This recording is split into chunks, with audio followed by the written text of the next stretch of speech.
Le vendredi 6 décembre, c'était le départ des festivités de Saint-Joseph avec l'illumination de la ville.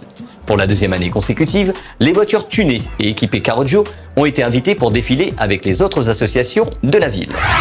Bien, on termine l'université rurale et on lance donc en ce vendredi les illuminations de la ville. Pour les chrétiens, ça correspond aussi à la neuvaine de l'Immaculée Conception. Alors si à Lyon, hier, il y a eu justement la fête de la lumière, chez nous, c'est ce soir que ces illuminations-là ont été donc lancées. Et c'est un grand moment qui récompense les travailleurs de l'entreprise municipale qui ont réalisé justement cette mise en illumination. Et puis qui rassemble aussi les associations de la ville, avec notamment un programme commercial qui va aller jusqu'à la fin de l'année, jusqu'aux fêtes de Noël notamment. Puis nous sommes désormais en préparation de tout l'enchaînement festif, puisqu'il y en aura notamment une grande édition des Nuits du Piton avec donc Jimmy Cliff le 19 décembre sur la caverne des Hirondelles, notre site meeting. Et puis le lendemain, il y aura donc soirée spéciale Saint-Joseph avec Zanzibar notamment, Tambourissa, et puis des groupes qui se sont fait connaître cette année comme Akutsa ou encore Zeko. Donc véritablement un Saint-Joseph en fête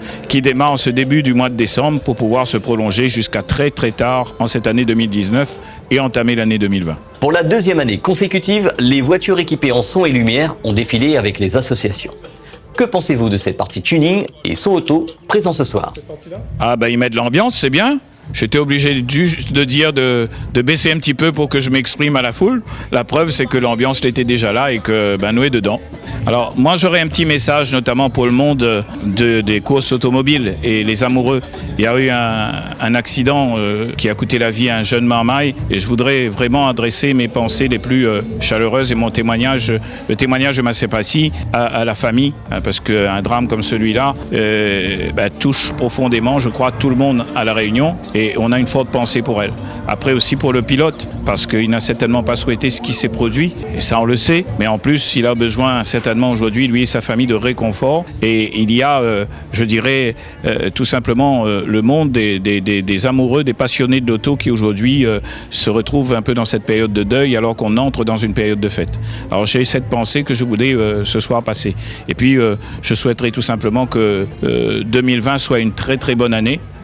Et qu'après les dures années 2018-2019, avec les mouvements sociaux que nous avons connus, nous puissions véritablement entamer une période de bonne réconciliation des Réunionnais. Et puis allons commencer avec un grapletchi et un bon repas. Bonsoir à tous, moi c'est Clément Soloff. Je voudrais dire merci tout d'abord à PAM d'avoir invité à nous aujourd'hui. Là nous sommes à Saint-Joseph donc pour l'illumination pour la lumière. Donc je voudrais dire merci à la mairie déjà et puis tous les personnels d'avoir invité à nous. Nous avons passé un bon petit moment. Le défilé a bien se passé avec les personnes présentes. Je voudrais dire un grand merci. Merci à toutes. Merci. Retrouvez Passion Auto avec Pionnier.re, le spécialiste de l'autoradio. Retrouvez Passion Auto avec Herzaudio.re. Retrouvez Passion Auto avec D2S Caroggio.